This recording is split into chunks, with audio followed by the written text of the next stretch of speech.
भव्य बिश्नोई ने भी कांग्रेस पार्टी छोड़ दी है। कांग्रेस राष्ट्रीय और प्रदेश कार्यकारिणी पर गंभीर आरोप भव्य बिश्नोई की ओर से लगाए गए हैं। भव्य बिश्नोई ने भूपेंद्र हुड्डा पर निशाना साधा और कहा कि भूपेंद्र हुड्डा ने चौधरी भजनलाल के श्रम का फल बेशर्मी से खाया। 2005 से लगातार कांग्रेस पार्टी के वोट शेयर में गिरावट आई।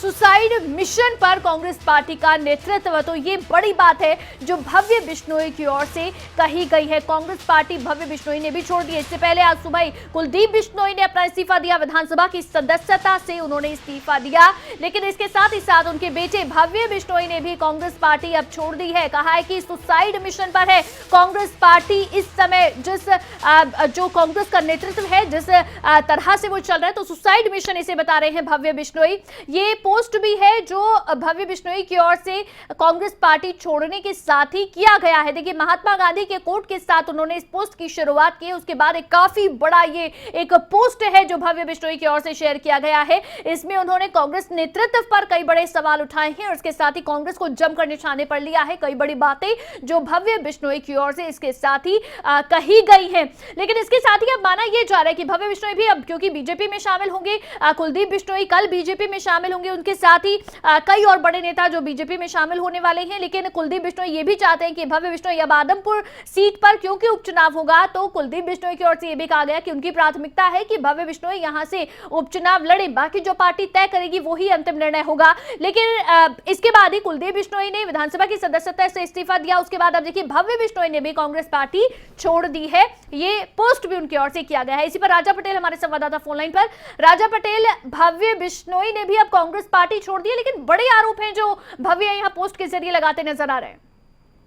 बिल्कुल, देखिए, क्योंकि जिस तरीके से अब से कुछ देर पहले कुलदीप बिश्नोई ने अपना इस्तीफा जो है स्पीकर को सौंपा, उसके बाद से लगातार भव्य बिश्नोई भी कहीं ना कहीं बैक टू बैक ट्वीट करते हैं और अब उन्होंने भी कांग्रेस पार्टी को छोड़ दिया है। पर जिस तरीके से कहीं ना कहीं कुलदीप बिश्नोई का बयान सामने आया है, उन्होंने पूर्व मुख्यमंत्री भूपेंद्र सिंह हुड्डा को चैलेंज किया है, भव्य बिश्नोई का जिक्र किया है कि वो वहां से चुनाव लड़ सकते हैं। तो मैं ऐसे में ये इंटरेस्टिंग मामला कहीं ना कहीं निकलकर सामने आया और जिस तरीके से भव्य बिश्नोई अब कांग्रेस को छोड़ दिया, तमाम आरोप उन्होंने कांग्रेस के ऊपर लगाए हैं। जिस तरीके से तमाम बातें उन्होंने अपने लेटर में अपने इसमें जिक्र किया है। अब देखने वाली बात होगी कि किस तरीके से, क्योंकि कल कुलदीप बिश्नोई अपनी पत्नी के साथ बीजेपी मुख्यालय में पार्टी ज्वाइन कर रहे हैं, तो क्या भव्य बिश्नोई उनके साथ होंगे या फिर किस तरीके की रणनीति रहती है भव्य बिश्नोई की, ये देखने वाली बात होगी। जी, अभी तक कोई जानकारी भव्य बीजेपी ज्वाइन करने वाले हैं कल या नहीं? क्योंकि अगर कुलदीप बिश्नोई चाहते हैं कि वो आदमपुर से उपचुनाव लड़े, तो यानी कि बीजेपी में उन्हें बहुत जल्द शामिल भी होना पड़ेगा।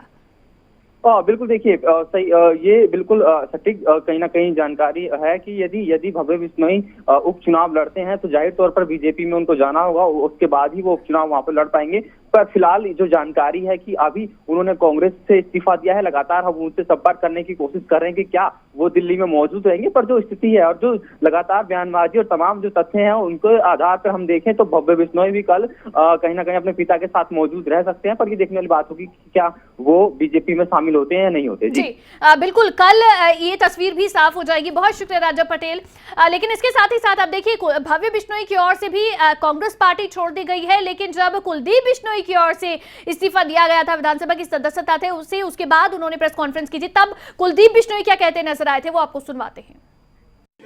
देखिए, मेरी रिजाइन की वजह तो मैं डिटेल में कल ही बता पाऊंगा जिससे ज्वाइनिंग है, लेकिन मैं जो जन भावना थी, जो मेरे कार्यकर्ता हरियाणा और राजस्थान के थे उनकी भावना थी और जो मेरी व्यक्तिगत भावना भी थी कि कांग्रेस पार्टी है वो इंदिरा जी और राजीव जी की पार्टी नहीं रही और भारतीय जनता पार्टी जिसको मैं कल ज्वाइन करने वाला हूँ, मैं समझता हूँ वो देश हित में सोचती है। नरेंद्र मोदी जी के जो कार्यशैली है, मैं समझता हूँ सबसे बेहतरीन प्रधानमंत्रियों में से हो तो गलत नहीं होगा।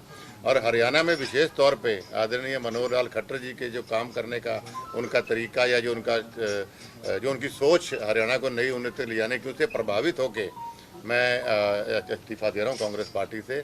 और मैं स्पीकर साहब से भी अनुरोध करूँगा कि मेरा इस्तीफा जरूर मंजूर करें। और जो इस्तीफे की लैंग्वेज है, जो विधानसभा की ऑफिशियल लैंग्वेज, लीगल लैंग्वेज, उसको देख के मैंने लिखा। और क्योंकि मैं इसमें तजुर्बा भी कह सकता हूँ, मैंने जब लोकसभा का सांसद बना हिसार से, तो मैं दूसरी बार इस्तीफा दे रहा हूँ विधानसभा से।